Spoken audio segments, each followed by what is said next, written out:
He's a leader, an innovator, a mentor, and now a visiting fellow. My conversation with one of the greatest minds I know, Chip Greenidge, coming up next on the PowerPLAY Show. From the studios at Hull Bay Productions, this is the PowerPLAY. Welcome to the PowerPLAY Show. I'm Tonya McGrath, and I am so excited to be back after a summer hiatus where I was working on production of Hull Bay's latest film project, More Than Our Skin. You'll hear more about that throughout the show, but now it's time to get into the show, and I'm so excited to introduce this man to you. George Chip Greenidge is one of the greatest minds of this generation.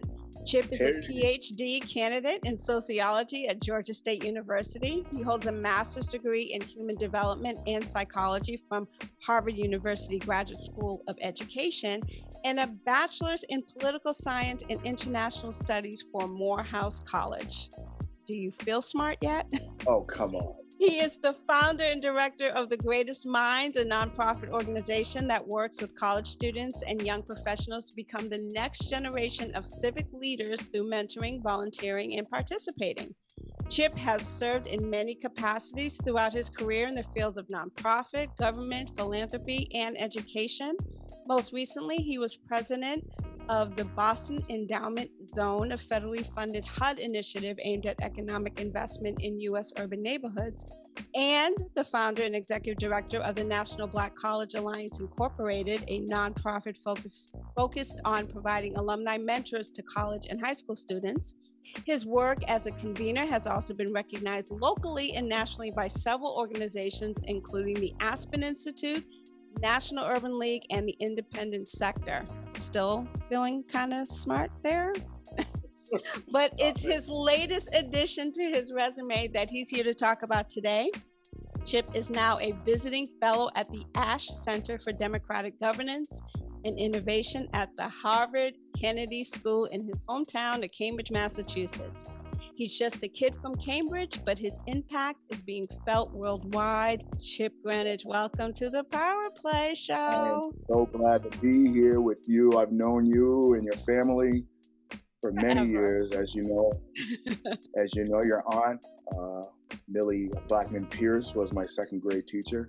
Yep. And yeah, she was fine then, and she's fine now. Oh. She's fine then and fine now. I said, Ma, I always wanted to go to school because I knew I had a black teacher there, and I felt like I was home because I saw, you know what I mean? I saw my mother in her, and that was one of the best things. Isn't that interesting? Like, you grow up and then, like, you know, you think about, I know lots of people that never had black teachers. Mm-hmm. Yep. In the middle of school. And I was actually lucky because, as you know, I grew up in the Virgin Islands, and so we had African-American teachers everywhere. We had West Indian teachers. So that was kind of my upbringing. And it wasn't actually until I moved back up here and got a little culture shock with white teachers, and we'll get into that. But, you know, I want to start off just because, you know, I mean, obviously your credentials speak for you, but just talk about the snapshot of the man who you are today. Who is Chip? Wow. Someone that grew up in a really fun, eclectic city of Cambridge, which has given me great opportunities. And, you know, I work with kids all around the country, and you hear about, in the work that we do in sociology, is we look at zip code and what opportunities are given to people by certain zip codes. Do they have job opportunities? Do they have educational opportunities? And for me to be able to be blessed to be growing up in the 02139 zip code has been an amazing feat, and just really interesting as we look at development of young people and what resources available to them, to be able to put great resources in front of young people. That's something that was given to me, and I'm very proud of that. And I always play it forward, and that's what I've been trying to do over the last 30 years of my career after I got out of Morehouse College, is to give that same opportunities to those who needed it. And feel good. Recently, maybe right before COVID, I got an award from United Nickel College Fund and the Boston Red Sox for my mentoring work, the inaugural homecoming award. And it was great because I was able to have my mom there, my dad there, and a good 200 of my good friends and mentees and mentors there. And it was at the stadium, and it was at the park, meaning the Fenway Park, and it was just great to be there. And it was great to be around that homecoming of all those different people in my life, and being a part of this new project at the Harvard Kennedy School is really fun because I get to be around brothers and sisters from China, from Sweden, from Brazil, and just be around them and hear what they're going through in the areas of participation and democracy. And I got a new Harvard card. I had one before, but this one's an active one. So I get to run around there and open up doors, and because it's fairly interesting because Harvard's really taking COVID very seriously. You have to have a test every week. Oh, yeah. And it's interesting in Georgia, where I'm also doing projects down here, is that it's a whole different avenue, is that you don't have to have masks to be on campus. You don't even have to report your status if you have a vaccination or not. So wow. it's we use the word tale of two cities. Boston being the education of the whole world, and Atlanta being the education, an opportunity specifically for African Americans. You know what I mean? Just a really great place for African Americans to get their education. It's great to be in both areas, and I've been really happy to do so. So that's me in a nutshell. Someone that's been able to bring opportunities to people, but also seize them myself. So I'm really excited that I've been able to seize a lot of opportunities. And the best thing which I've seen is that when you do it, there's so many people watching. I didn't realize, I think I was talking to Kirk Morris, and he told me I was on a meeting call with him on a Zoom, but he was like, Chip, you don't realize what a role model you were. And I'm like, I didn't even know you were watching. But it's just amazing how he just said, you're the ones that went to college, and when you went to college as an OG in the neighborhood, it made us all think about going down south and going to the HBCUs. So that's just an amazing thing. It is. And I think that you should take a lot of pride in that, because your name is known in both cities very well, and probably every single city in between. But take us back a bit when you realized that you had this calling for nonprofit, government, philanthropy, mentoring. Was there someone in your life that had mentored you to maybe look into this area of your life? Oh, definitely. And I bet you might know the name of Richard Mullins. He recently just passed maybe a year and a half ago. But interestingly, that was my father's best man at my mother and father's wedding.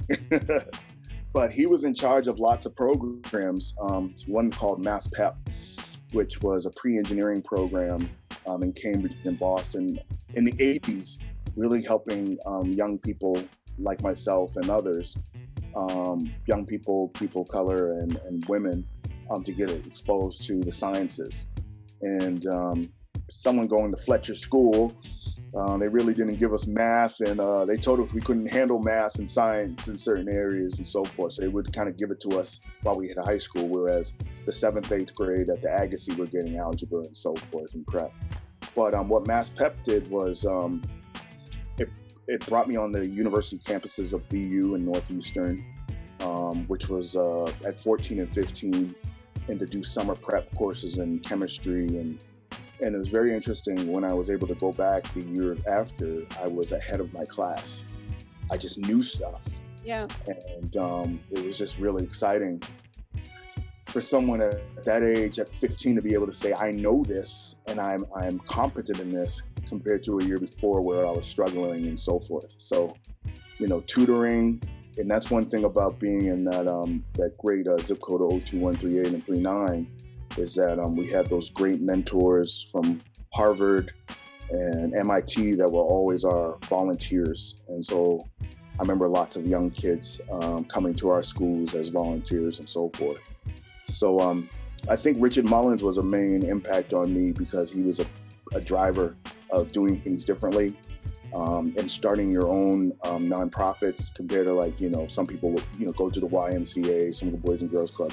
But Richard was very different. Dr. Mullins was very different. He just dreamed of things, and he showed me what a Black man can do with resources and networks. And watching him in action kind of gave me the inspiration to do the things that he's always done. So I really, really credit Richard Mullins for really putting me on my path to understand who I was and how I fit in the universe. And besides Dr. Mullins, and you were actually on the radio program with me and Ray several weeks ago talking about the late Dr. Robert Moses, but who are some of your other heroes growing up, particularly in the Cambridge area? Because, and you and I talk about this a lot, people don't understand per capita the brilliance that has come out of Cambridge, Massachusetts. So talk to me about some of the other heroes that you had growing up. I think a lot came. I had, I had some a woman by the name of Caroline Hunter, who was a teacher and assistant principal at Ridge and Latin, who taught me how to take no for an answer, not take no for an answer, and how to challenge the system and to use writing and memos and meetings as a weapon.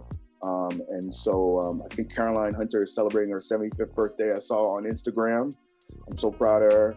But, that's someone that's been really a good mentor to me about how to handle yourself in situations in mixed company, but also how to be firm and also stand your position and push for our people in our community.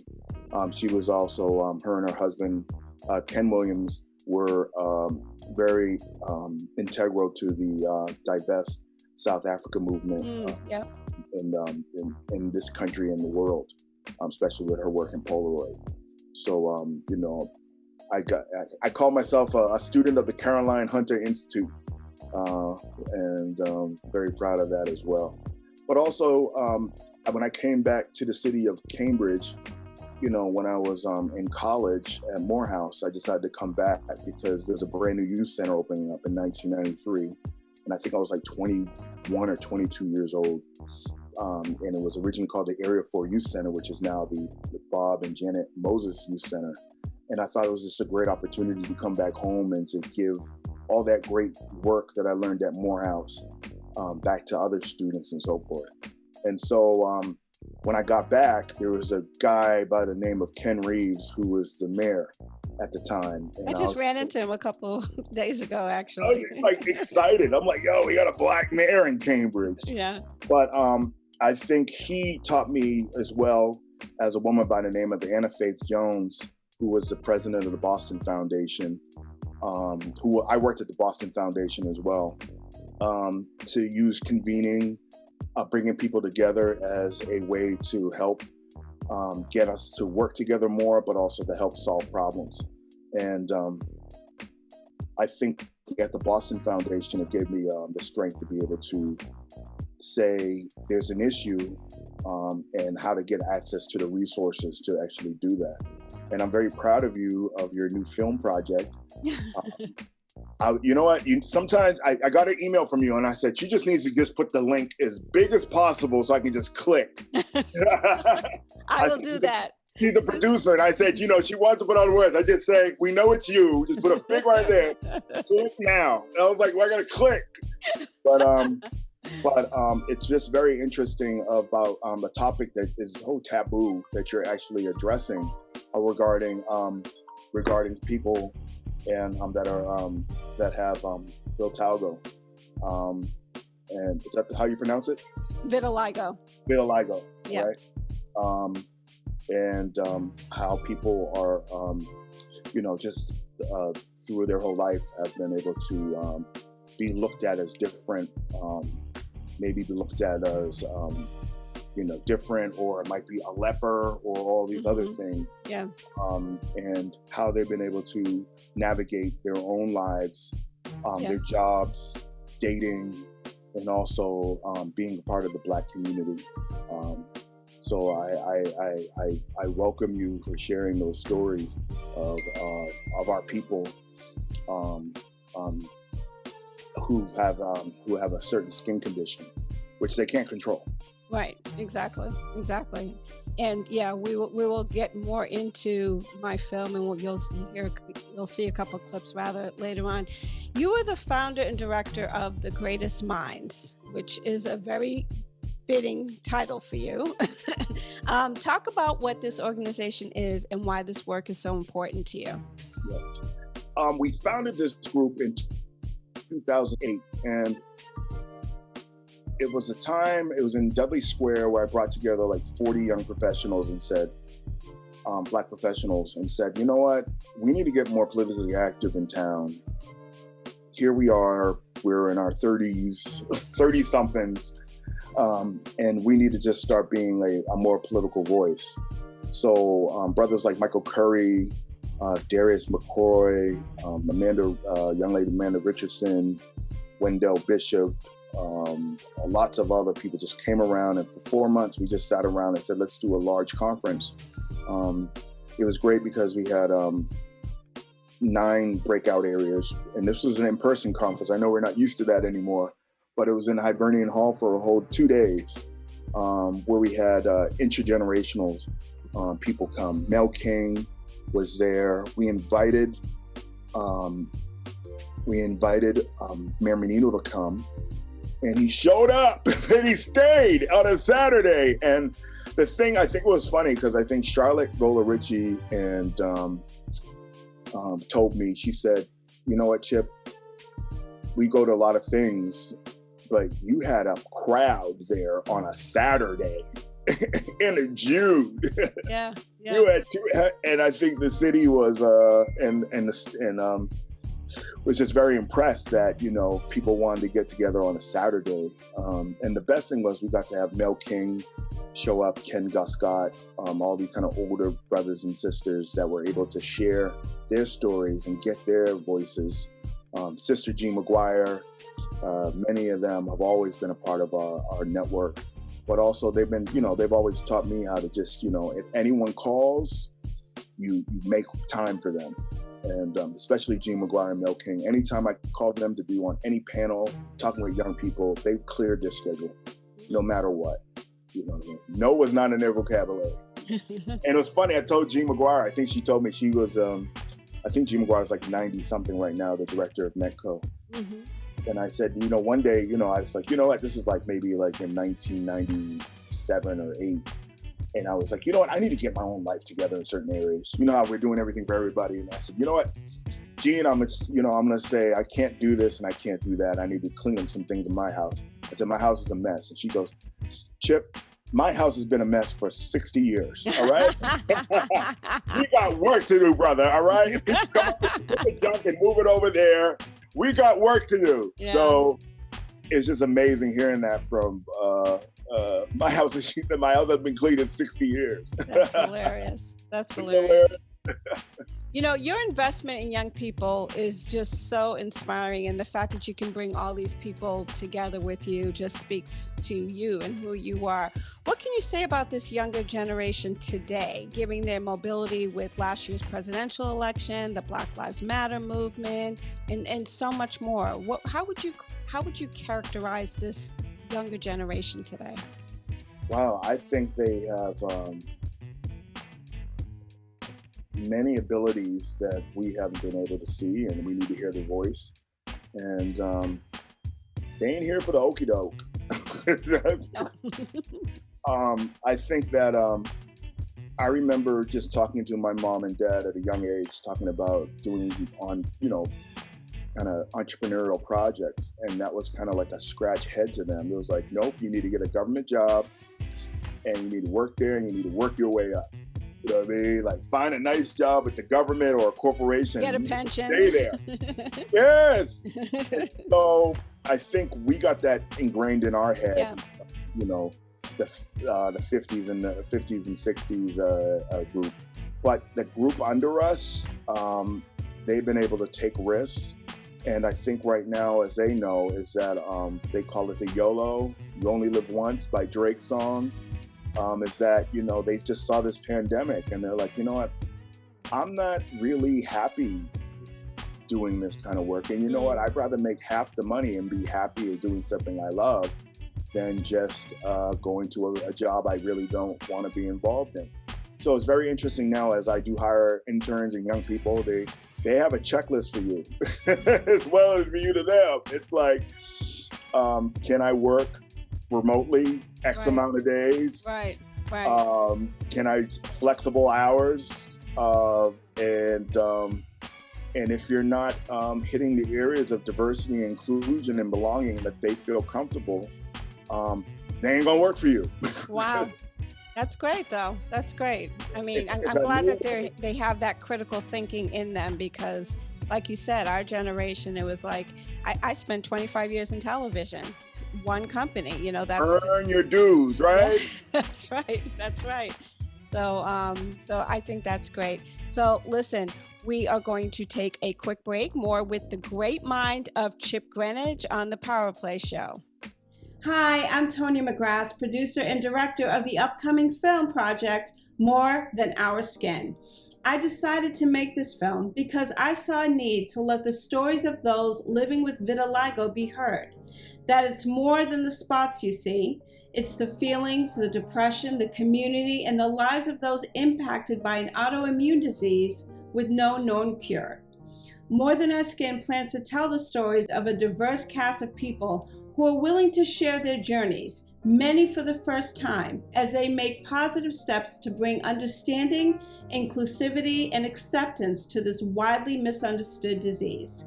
It is my hope that this film will change lives, not just for those with vitiligo, but for the wider audience who will understand once and for all that it's more than our skin. Thank you.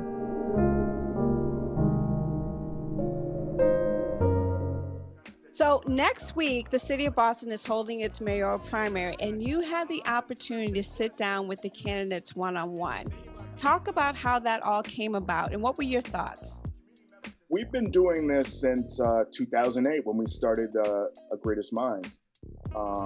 It was interesting at that time when we started it, we said that we wanted to start running our own candidates. And so interesting, when we had this meeting in 2008, there was a woman by the name of Rihanna Presley that showed up and said that she was interested in running for city council. And there was a young man by the name of Tito Jackson that showed up and said and announced that they were interested in running for city council. And there was another guy by the name of Felix Arroyo who showed up, Jr., and announced at our event that they were going to run for city council. And so what we decided to do was a series of forums where we got kind of the young professionals and community leaders together. We called it Candidate, and it was speed dating for candidates. And so we brought all the city councilors that were running for office and we put them in a table at Hibernian Hall, and everyone got 10 minutes with each councilor. And then a bell would ring. I brought my dad in that day. He was the bell keeper, and a bell would ring and they would have to switch. Yeah. And so it was really interesting just trying to, because I think under the Menino administration, it was very, because we also had an event with him and I think Michael Flaherty when he was running as well. It was, how dare you run against me? It was like real. A shut cold door. Yeah. And then, and I think Michael Flaherty credits me. He said at the meeting is that you were one of the first people to kick down those doors of doing these forums, because they never used to do forums before, except the big ones that were hosted by the TV. But he said, you brought that energy back into the city of community convenings and talking to candidates, because under the Menino time, he would give you the ice cold shoulder, rest in peace, if you said that, if you supported another candidate or thought about bringing another candidate. So that's how we started. And then we decided to do another round because the excitement around all six mayoral candidates being people of color and women. It was just another exciting time. And, it's interesting because all of them bring something very unique to the table. And it was really great to bring them in front of our audience to talk to people. And also with the power of social media, which all the young people have been training me on, is that we've been able to use that and send that out so people can use it and see it on their own times as well. So it's just a great time to just hear people talk about their passion for the city and what they want to do with it. Yeah, no, it's great. And it's actually, as you know, this mayoral election is already history in the making, because when Kim Janey became acting mayor, she was the first African-American, first woman. And this is when, of course, Marty Walsh was tapped as labor secretary. Tell us what you think is at stake in this election from what you've been able to gather from the candidates so far. It's either business as usual, or is it a shakeup? And I think that's what's going on right now of candidates, is that, first of all, I was very proud of Kim Janey. I know her family very well. Her aunt, Charlotte Janey Clark, was pretty much my godmother and all that other stuff. And PJ Clark and Lauren Clark, and also I know her sisters, and her father was superintendent of schools of Boston Public Schools, Cliff Janey. So she has a long history, and family has a long history. So I was very excited to see a person of color that we all know get into that seat and represent well, and she's represented us well and so forth. But right now is the time where you have to have the voter. And I think one thing Ken Reeves told me, after serving years in the city council and not getting elected one time, he said, "You know what, Chip, you can't argue with the voter." And so what we're going to find out on the 14th is what this city actually wants in a city council and also for their mayor. And it also talks about it's really about who shows up on the 14th. Usually it's like 10% or 12% that show up for an election, a preliminary election without, just city council and mayor on this. So who has the best ground game? That's going to really decide. And if people really are going to come out this time with COVID and all these other issues that are going on. So it's just really a ground game right now of who's going to actually go to the polls. Yeah, particularly with all the craziness that we saw and watched over the presidential election last year with, the conspiracy theories about the voting and the election in itself. Are you involved with getting folks out? I mean, because I know that you had a great role in what was happening down in Georgia for the Senate races down there, and really getting young women mobilized to vote. Are you involved in that way up here for the? We're actually on the 14th, and this whole week is that we're doing the students and I are doing. We're putting out all the videos that we did with the city councilors and also with the mayoral candidates. But also we're showing in our emails and our posts, we're showing students what the ballots look like, and also the early voting stations that are now open this whole week. So we're actually pumping that out on social media as well. And also the day of, we'll be at the Dudley Cafe in the morning, passing out leaflets outside throughout in Dudley Square. But also we're going to have a e-drive and a e-social media drive where several of our student interns and young professionals are going to be on e-blast, telling people, remind them to vote. But also I'm saying I'm paying for lunch and breakfast that day. So people can bring, if you can go out and do the pamphlet, but also you can sit at your computer and also do it as well. Awesome. So we're having different ways of how to approach people and so forth. And we'll have that information on the PowerPLAY website as well, so that people can get that information. Do you have any predictions? Oh my, you are good. You are such a good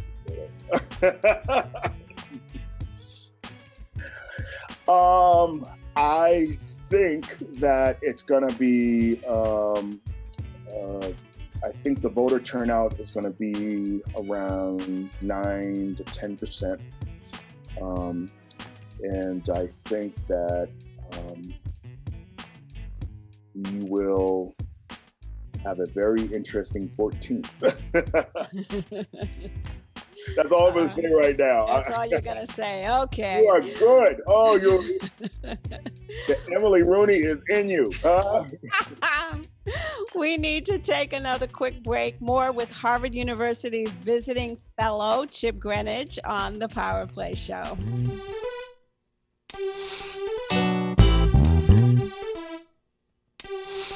We're back. The PowerPLAY Show is back from its summer hiatus with some great conversations and guests this fall.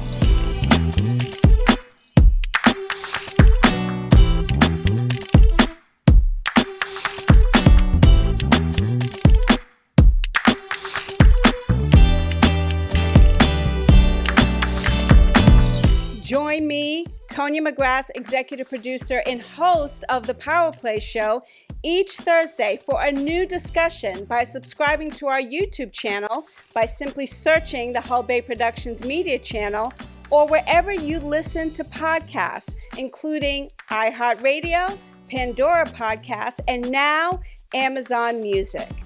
At the PowerPLAY Show, we may not get all the answers, but I will ask all the questions, because on the PowerPLAY Show, this is what we do. And we do it each Thursday, so be sure to never miss an episode. For more information, visit us at thepowerplayshow.com. And I'll see you this Thursday. As I mentioned at the top of the show, you are a visiting fellow at the Ash Center for Democratic Governance and Innovation at the Harvard Kennedy School. It sounds wicked smart. What a great accent. What does it all mean? Well, we just started last week, and it's about bringing people together and democracies and non-democracies. One thing I'm really proud of is that I'll be working closely putting on some forums around Black Lives Matter and how that's actually being recorded and also reported throughout the country and with various scholars at Harvard all around and also around the country. So I'm really excited about that. I'm also planning to do a youth conference with the Harvard Ash Center with Greatest Minds coming up. So I'm trying to get a bunch of Boston Public School and Cambridge Public School students actually to be on the campus.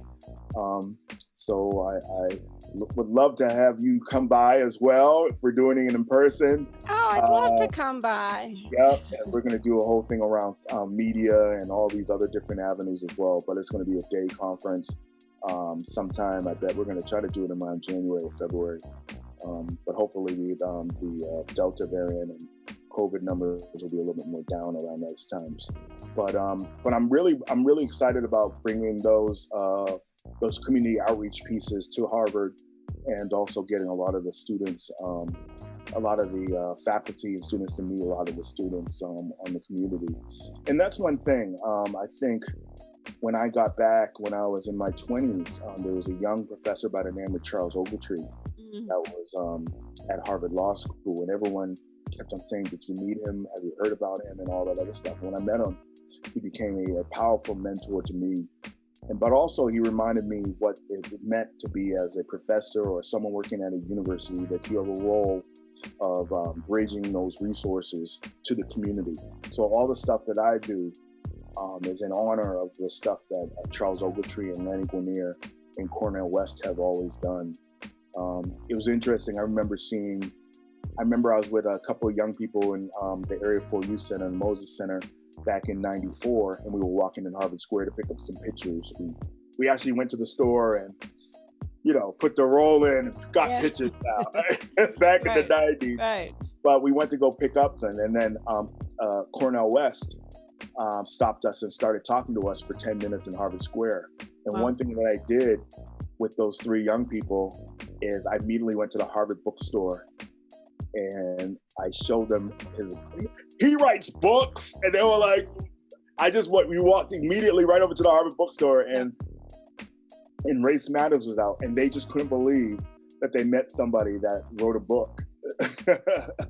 Yeah, so, it's true. And you and I talk about this, like, just going through Harvard Square, like that was like a normal thing for us growing up, that we would see these people, just walking around. I remember running into Sarah Lawrence Lightfoot in the what was it, the Coop, and I was like a very early producer then, and I was like, would you like to come over and do a show with us? I was working for Say Brother at the time, and what I got was her and Alice Walker in a room together talking about writing, and I was like mind blown, like, and it was just like, yeah, sure, yeah, I mean, and that was the stuff that that was like normal stuff for us. I'm so glad. I mean, and that's one thing, and I think and I know, is that you just got to ask. Yes. Yes. You just got to go up and ask and get up in there. So it's amazing. I mean, she was not a professor of mine when I was at the Harvard Graduate School, but I was able to sit on several classes, and lots of people said really wonderful things about her. So yeah, she's so regal. So speaking of questions, any political aspirations of your own? President Greenidge sounds pretty good. No, I think that's going to be in the cards soon. I really do. I think so. But I'm really focused on university. Hopefully, hopefully we'll see what goes on with Harvard. You know what I mean? It'll be some fun, and be able to come back and put some roots back there. But it's great because my uncle Jim Greenidge used to be the director of Harvard media for sports in the 80s. And then also my cousin Stan Greenidge, my great cousin. When they're a couple, what do you call them? Cousin? You go great cousin or whatever. Stan was an amazing football player on the team and so forth. But also there was a guy which I remember, which was Chester Pierce, and I think he worked with Millie Blackman Pierce very well. They're not related, but he was a professor. But he was just an amazing psychiatrist, and has Mass General has a whole wing named after his work. But he was one of the first Black people to integrate Harvard as an undergrad, and he shared his story about race relations at that time. Chuck Chester Pierce, and he passed away maybe like 5 years ago. But he used to kick my butt on that paper. He used to go deep, young man. Yeah. Wow.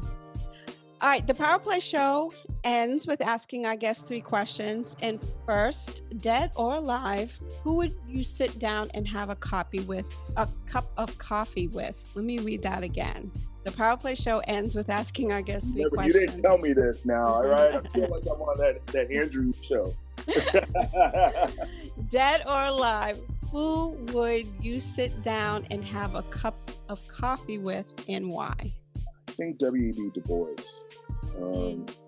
He was at Harvard University at a very crucial time. He lived on Flag Street in the Riverside neighborhood.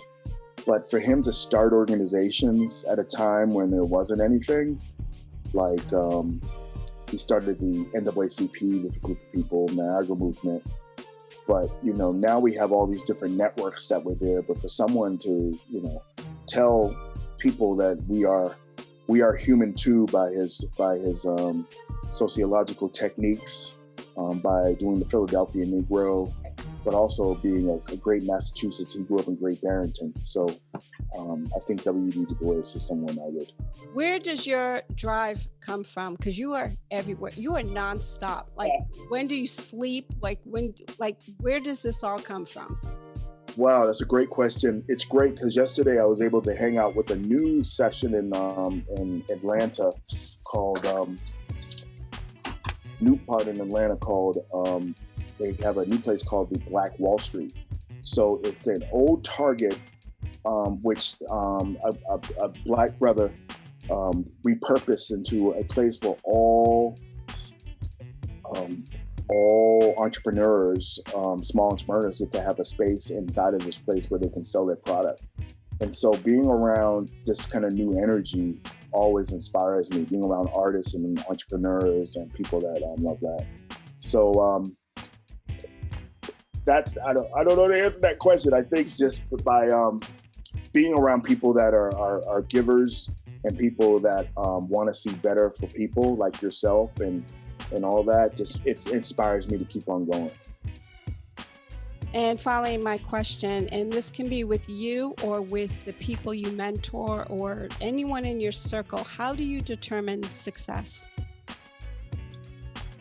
I think now what success is about waking up every morning, praise Lord, and also playing it forward, giving your networks and resources to others, and hoping that people will have a better life than what you've had. And so I think about people that lived here 100 years ago in black skin and 200 years ago, and the things that they've gone through.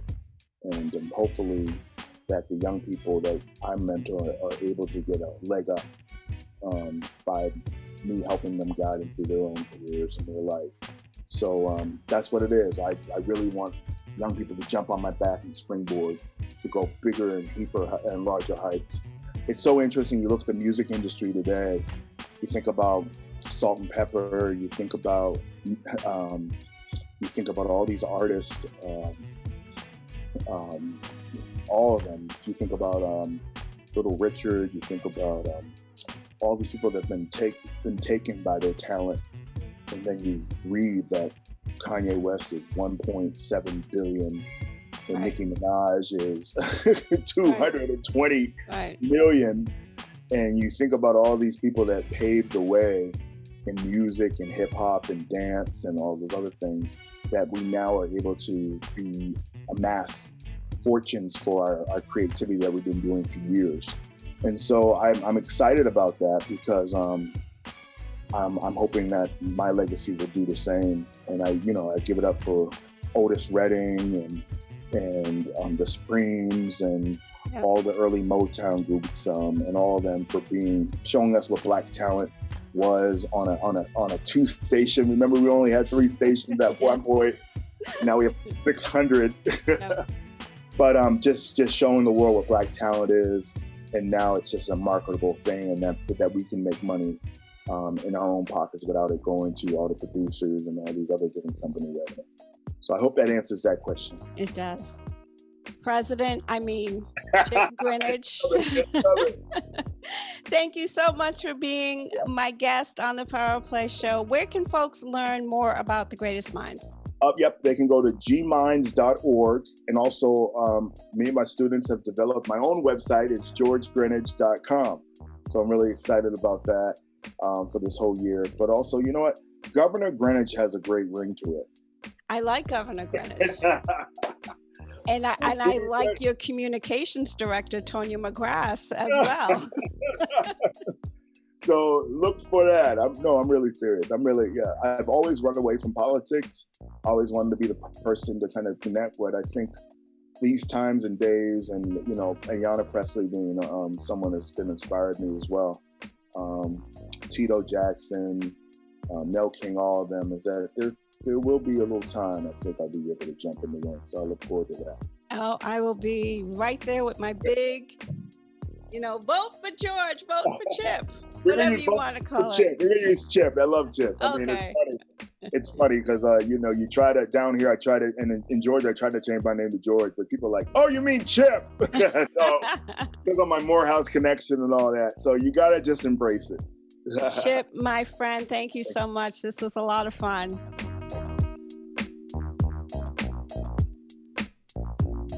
Remember, you can listen to past episodes of the PowerPLAY Show wherever you subscribe to podcasts, including iHeartRadio, Pandora Podcasts, and now Amazon Music. You can also watch our interviews on YouTube. Simply search the Hull Bay Productions Media channel and be sure to subscribe so you never miss an episode. And we air on BroncoiRadio.com each Saturday at 5 p.m. So be sure to tune into the PowerPLAY Show on Thursdays for a new episode wherever you subscribe to podcasts, on our YouTube channel at Hull Bay Productions Media channel, or simply visit thepowerplayshow.com. As many of you may have heard, I'm in development of my second film, More Than Our Skin. Here's a quick trailer featuring one of the incredible women featured. This is Alicia.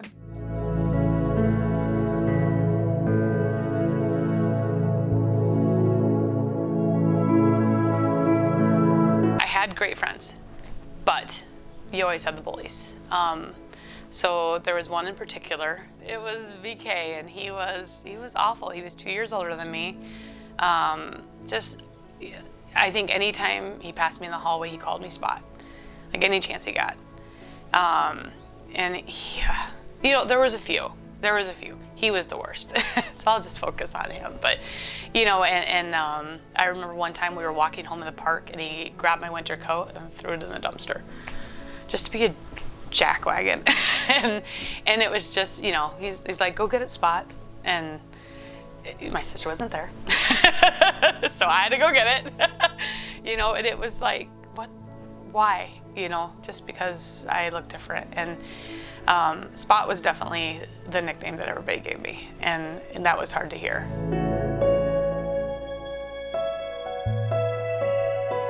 I felt whole. And if someone is meeting somebody for the first time and doesn't have that validation, then they're still going to have that empty feeling. They're still going to have that I don't belong feeling. And how stupid is that?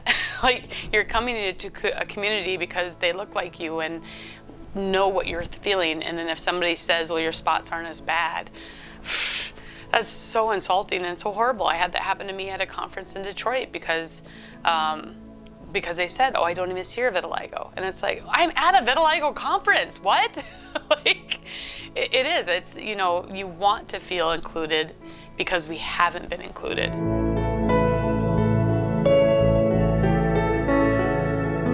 They feel what it is like to have vitiligo, that it is more than our skin, and that there's highs and lows with it. There's also good things.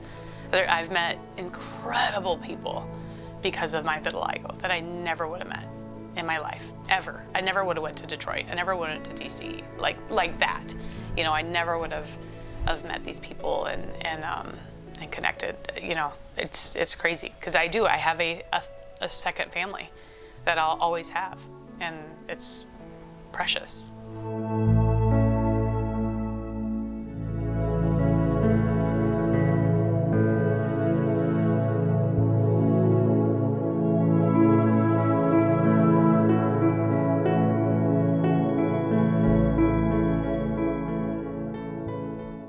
If you're so inclined, please visit morethanourskin.org and learn more about the film, the incredible stories we will share, and leave a donation to help in the making of this independent film.